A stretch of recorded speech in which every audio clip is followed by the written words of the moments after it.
All right, everyone to your places. We're ready in here, sir. How are we in the studio? Stand by, sir. Get the lights. Yes, sir. Striking. Quiet on the set, please. We're on in 6, 5, 4, 3, 2.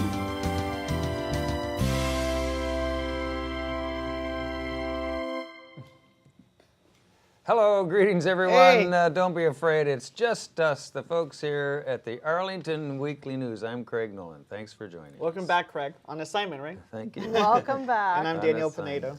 My name's Adele Quo. Yes, a couple of weeks, an extended assignment in the Great Northwest out there in Seattle. I had a great time. And Lucky. It was fun, so I'll give you my report on that. Good. As the Can't weeks, wait. As the weeks roll on. I want to see pictures. AWN exclusive, right? It will be an exclusive for sure. Well, here we go. We have News and Community Bulletin Board, and Adele is here with It's Easy Being Green. Indeed it Wow, is. we got it. CBB, as I mentioned, Denise is doing her review on the Mistress cycle tonight. Our News for Seniors segment, and then an interview with Charlie Clark talking about his hidden history of Arlington. And that's our show, but before we go, a social media reminder from Senor Pinedo. Absolutely, Mr. Nolan. You can watch the Arlington Weekly News on our YouTube channel. That's youtube.com/Arlington Weekly News. And everyone, the number 1. Also, facebook.com/Arlington Weekly News. And also the radio, right, Craig? Also on WERA 96.7 LPFM. Check it out. All right, here we go. The first of our news items. Well, police are investigating a death that was reported near the Washington and Old Dominion bike trail on Sunday, October 15. According to ACPD spokesperson Ashley Savage, the death did not appear to be suspicious. However, an active death examination is ongoing, and the Office of the Chief Medical Examiner will determine the exact cause of the death. The actual location was the area near the intersection of South Glebe Road and West Glebe Road, and not on the bike trail itself. Daniel. Well, Craig, police have subdued and arrested a 27-year-old Arlington man who was reportedly firing a gun on the 2400 block of South Glebe Road on October the 13th around 2:45 a.m. An officer arriving at the scene saw the man discard the gun and attempt to run away. In a pursuit, an arrest followed. The reason for the shooting has not yet been determined, but there were no injuries reported. In addition to a felony in possession of a firearm, the suspect was also charged with credit card theft. The incident is believed to have been isolated and is not considered to be an ongoing threat. And also, there was an unusual but rather harmless accident on Sunday, October 15, when a delivery truck apparently lost its cargo. A large number of cases of Pepsi-Cola broke open and were scattered across the road at the intersection of South Fern Street and Army-Navy Drive. Multiple lanes of Army-Navy Drive were blocked for a short period of time, but police responded promptly and notified the Arlington Department of Environmental Services. Daniel. And Craig, finally in area news, a local resident woke up one morning to find a small, frightened raccoon huddled in her bathtub. It is believed that the animal entered the house while an attic repair was underway. The homeowner called animal control, who came and released the raccoon outdoors. And according to the animal welfare lead of Arlington, the location was on South Kemper Road near 4 Mile Run Drive. AWLA's Facebook post provided a photograph and also stated that upon release, the raccoon happily scampered away. Scampered off back into raccoon land. Who was more frightened, the raccoon or the people? There we go. That's our news items. Stick around. We'll be back with CBB right after we hear from Adele. And It's Easy Being Green. Here's Adele. Great. Thanks very much for the warm welcome there. My name's Adele Quo, and it's time for another It's Easy Being Green. Many people pay little attention to the rotund, slightly ribbed, fleshy orange fruit until autumn, when this native edible plant takes over our landscapes as a symbol of fall, Halloween, and Thanksgiving. We start finding them piled high at grocery stores, popping up as front yard seasonal decor, and served up in all manner, including soups, desserts, and beverages. Botanists classify our pumpkins among the winter squashes. It's a vine native to northeastern Mexico and southern U.S. Cucurbita pepo has been cultivated for its edible fruits for thousands of years. Fragments of stems, seeds, and fruits of the pumpkins have been identified and recovered from the cliff dweller ruins of the southwestern United States. Turns out our beloved orange pumpkin is undoubtedly American in origin. Once pumpkin was reserved mostly for pies at Thanksgiving, but ever since Starbucks launched its cult classic Pumpkin Spice Latte, or PSL, in 2003, our nation's pumpkin passion snowballed as annual sales of pumpkin-flavored products soared. The Great Pumpkin Patch remains one of the most popular crop plants of great economic importance today. Currently, pumpkin production in the U.S. is more than 1 billion pounds annually, generating over 100 million in farm receipts from around 50,000 acres. Statistics show the average American uses almost 5.4 pounds of pumpkins each year for food and ornamental purposes. To promote Virginia pumpkins, October is now Virginia Pumpkin Month, to recognize the value of pumpkins to Virginians and to support more than 200 commercial pumpkin growers across the Commonwealth. And our mascot here, Joe Tree Frog, wants you to know that pumpkins are a nutritional powerhouse.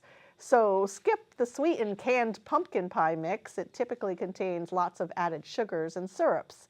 Think more like a botanist in the kitchen and treat your pumpkins like their winter squash relatives to expand beyond desserts and incorporate into savory lunch or dinner recipes. Pumpkins are a superior source of vitamin A, great source of fiber, vitamin C, and several of the B-complex vitamins, potassium, and some other essential minerals. It's one of the best-known sources of beta-carotene, a powerful antioxidant. And to celebrate our plump, nutritious, native orange edible fruit, check out the family-friendly pumpkin patches in the DMV at tripsavvy.com. You can enjoy the cool, crisp autumn air, the fall colors, and pick your own Virginia-grown pumpkin. And remember, it's easy being green, seeking your great pumpkin this year. Or plumpkins. Plumpkins. They could be pumpkins. Yes. That's one of those words you can say a couple different ways, Plumpkins. I think. I like this cucurbita, I had to say it a couple times That's here. pretty good. I like that. Peepo. Cucurbita peepo. Peepo. Yeah, Happy that's pumpkin. right. Happy pumpkin day to you. Thanks, Adele. That was Thank you, great. Should be fun. Have All you right. carved yours yet? Not yet. Yeah. I'll Gotta have look to for the buy biggest. one first. We still have one more week, right? But they're all over the place, They and are. now that here we are in Virginia Pumpkin Month, who knew? That was good stuff. Thanks, Adele. We appreciate it. Here we go, as promised now, our CBB Community Bulletin Board file. Here's a bit of history brought to life for kids ages 7 to 11. It's a study of fortifications built in Arlington during the Civil War. First, they'll investigate how and why the forts were built, and then they'll work as a team to design forts to defend the city.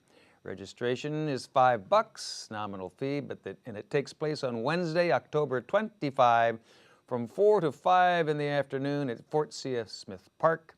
They're located at 2411 24th Street North, right here in Arlington. For more information and to register, call John McNair at 703-228-7033.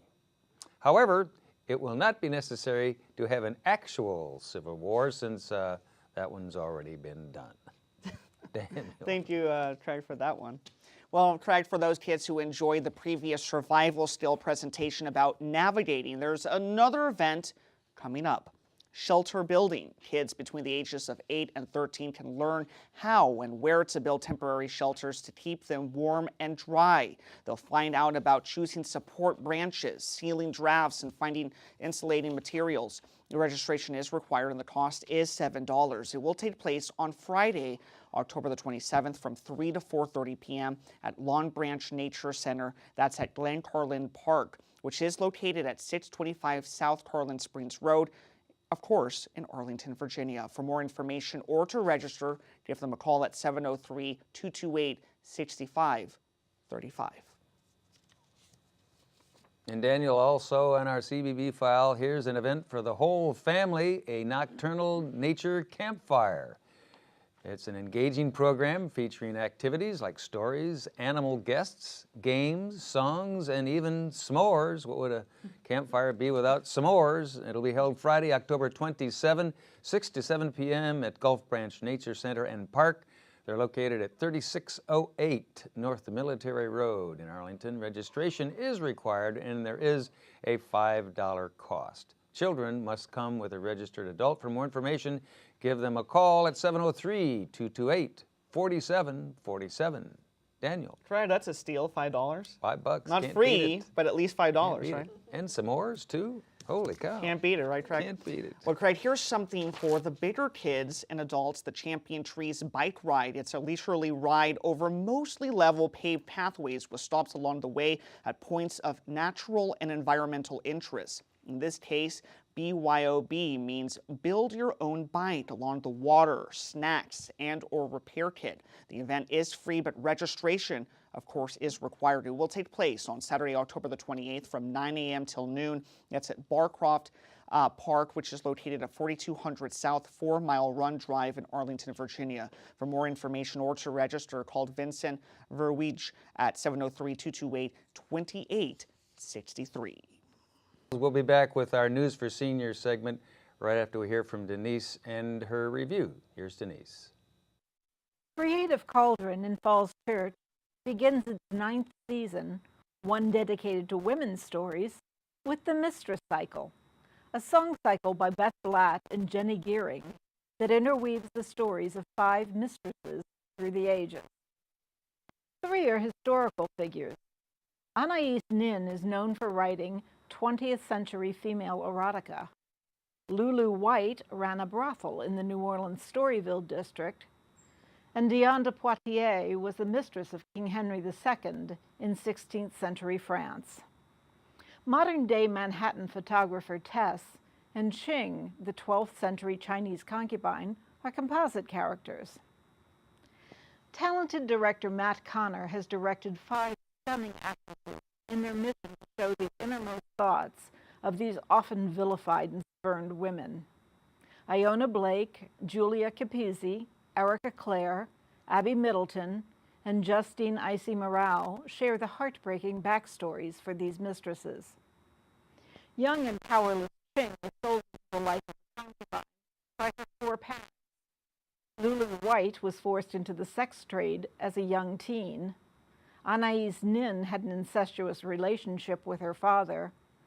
Diane de Poitiers led a complicated court life, ending with a loss of power to King Henry's widow.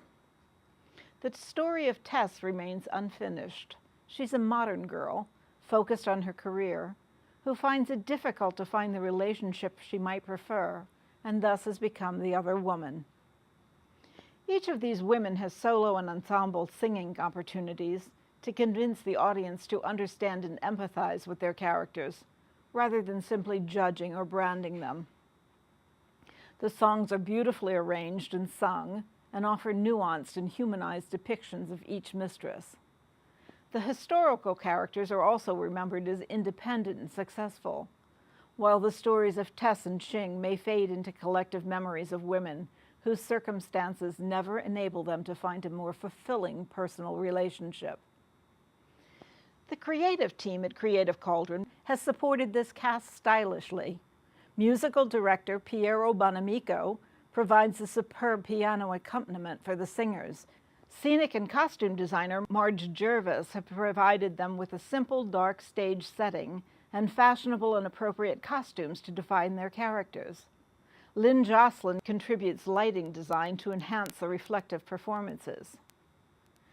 The Mistress Cycle continues at Creative Cauldron through October 29th. See them and you'll leave with a refreshed insight into the lives of these often maligned women. I'm Denise Pringle. Now back to the news desk. Thanks, Denise, and her review of, what was she talking about tonight? Oh, The Mistress The Cycle. Mistress Cycle. We appreciate it. Thanks, Denise. Always Here we giving go. great reviews. As promised, yes, she does. As promised now, here is our News for Seniors file. Here's a swap meet with an interesting twist. Bring your own artwork or create a piece of art on site with your own art supplies. Then trade it in for a single raffle ticket. The raffle numbers will be drawn and the artwork will be selected. You can even trade and network with other local artists. This takes place on Wednesday, October 25 from 6 to 8 in the evening at Arlington Mill Community and Senior Center. They're located at 909 South Dinwiddie Street here in Arlington. For more information, call Nick England at 703-228-7369. Daniel. Good old Nick, right? Good old Nick. Well, medical science has made considerable progress over the years, but one of the consequences is the need for a better understanding of medications. The old good for you, bad for you standard is no longer sufficient, especially when more than one medication is needed. Representatives from the Virginia Hospital Center will share information on medication interactions, as well as how to read and understand the literature that is being supplied. They'll also give advice on the proper usage and disposal of expired medications.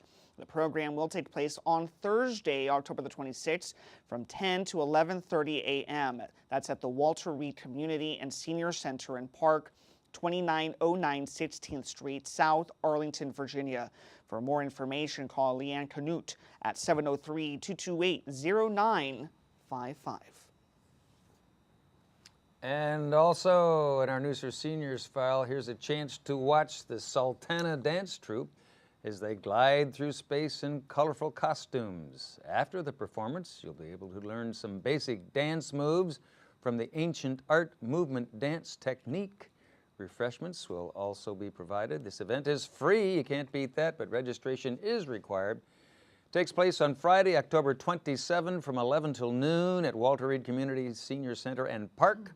They're at 2909 16th Street South here in Arlington. For more information, call Leanne at 703-228-0955.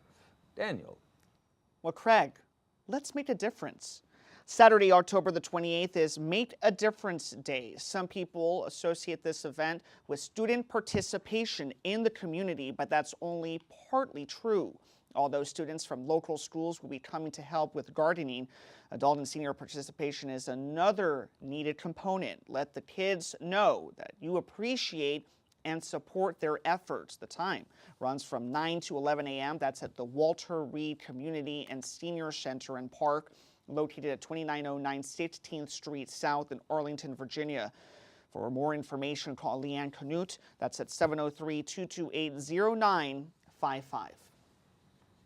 All right, Daniel, we'll be back with Signoff and Bye right after an interview with Charlie Clark. And he's talking about his new book, Hidden History of Arlington.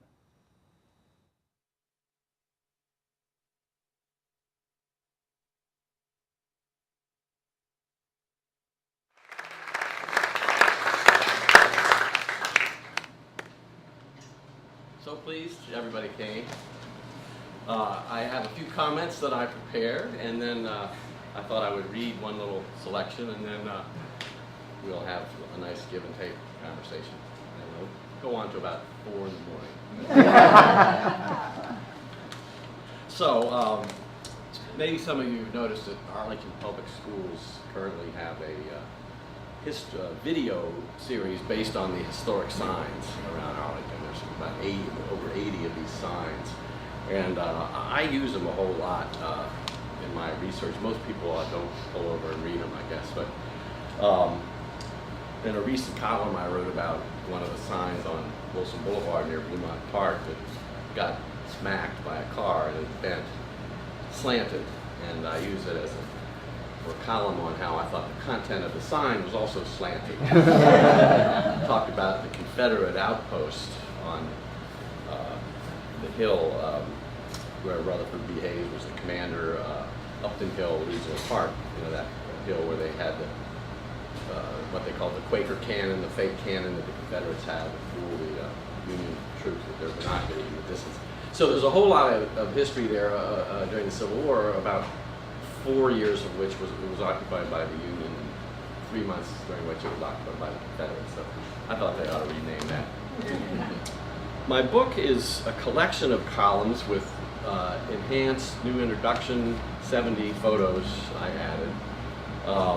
The introduction by Mary Hines, former county board, school board chair, gives you a little more of a straight history. So when you put it together, you get, with all the quirky stuff that I tried to include in hidden history, you should get a pretty good flavor. Now, I am honored to try and put myself somewhere in the same league with past historians of Arlington. I have a collection of those books. Starts in the 1940s with a woman named Dorothy Ellis Lee, and then in the 1950s, Eleanor Lee Templeman did a book, Arlington Heritage, with a whole lot of vignettes.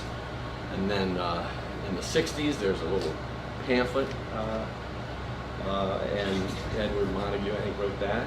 And in the 70s, you had an excellent book, probably the best, by Cornelia B. Rose, who's one of the founding members of the Arlington Historical Society. In the 80s, you had another very disciplined and nicely photographed book by the Nethertons, Ross and Nan Netherton. And so then you have mine. So I thought I would just read one passage where I try to define the book a little bit, and it's I call it Author's Confession. A note on my definition of hidden. If I were Arlington's omniscient narrator, I could pen a blockbuster packed with fly-on-the-wall espionage drama, details of citizens' sex lives, and proof of official corruption. But it would be wrong. What I do present is an infill set of essays designed to dovetail with the storied basic history of our Northern Virginia suburb of the nation's capital.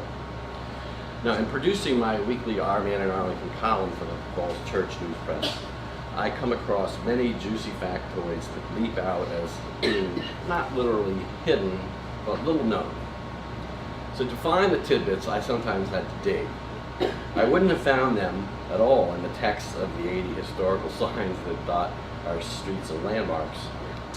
Some that I found did not inspire a full essay, but merited presentation as standalone squibs. In reading a 1955 magazine essay by Arlington-based state delegate Catherine Stone, I stumbled on an astonishing fact.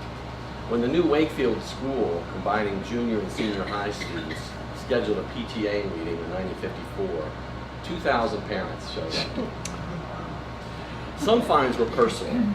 I inherited a 1943 photo of my parents when they were dating during World War II. I knew they lived in Arlington, but I didn't know the street. I took the black and white shot with its house number, 603, and drove into South Arlington. Magically, when I emerged from 6th Street onto Walter Reed Drive, I stared across a courtyard and immediately recognized the exact entranceway of the Fillmore Gardens apartments. Still intact after 70 years, I knocked on the door and wowed a bewildered resident with my time travel find. In my reporting, I get to glimpse some amazing private documents. The Washington Golf and Country Club, founded in 1894, which boasts 5 U.S. presidents as past members, has a 1920s directory listing Woodrow Wilson with this address, the White House. A formerly hidden story can now be told. Famed Watergate reporter Bob Woodward of the Washington Post revealed in 2005 that he used to meet his highly placed source, nicknamed Deep Throat, in a parking garage in Arlington's Roslyn neighborhood.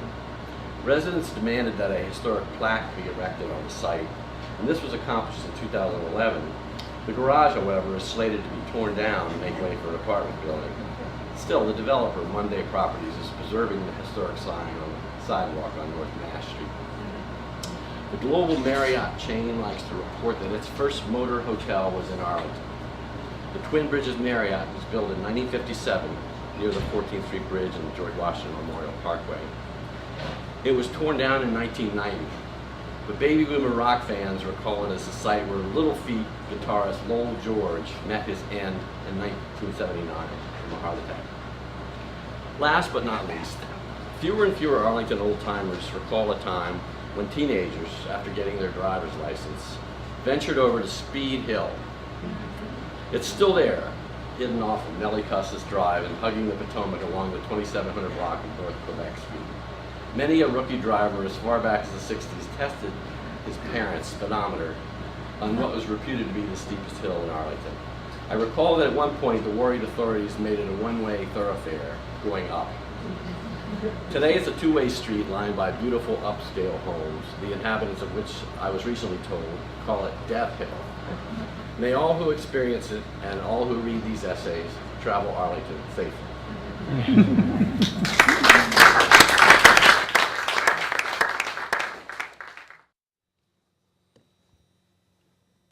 Okay, thanks to author Charlie Clark talking about his book, The Hidden History of Arlington, and I've read some excerpts from that book. It's a great book, and there are a lot of really neat, interesting facts and pictures in Mr. Clark's book. So Seemed like a great event. Everyone was laughing there, even the cameraman. Thanks to Charlie Clark for that, and also the video production crew, whoever put that together.